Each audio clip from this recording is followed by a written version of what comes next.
Hello friends, in this video tutorial we will see the audit transformation.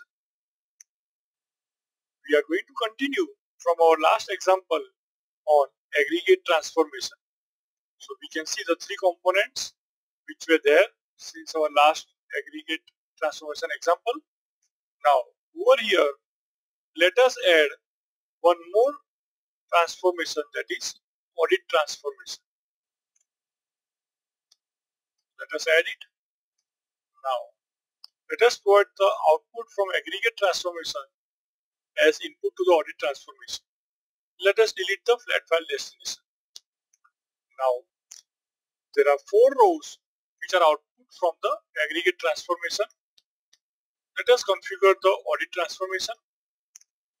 Now let us have package ID, machine name, and let us have username. Let us add all these 3 information to our output of 4 rows. So now these 3 columns will also be added to our output, and so total there will be 7 columns. And we want these 7 columns in a flat file. So let us take a flat file destination, and over here let us configure the flat file destination. So the 7 columns are mapped correctly. Let us click OK, let us save, and let us execute our package. So package has ran successfully. So now what is happening is the data which is being read by this OLEDP source, that is having some aggregate functions applied through the aggregate transformation, and 4 columns are output from the aggregate transformation.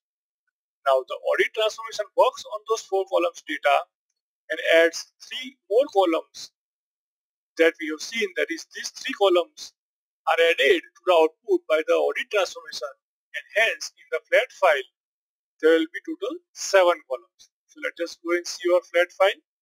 This is our flat file. You can see now that these first 4 columns were coming from the aggregate transformation, whereas these last 3 columns, that is package ID, then machine name, and last thing is username. So all these 3 things are now coming from the audit transformation. Thank you.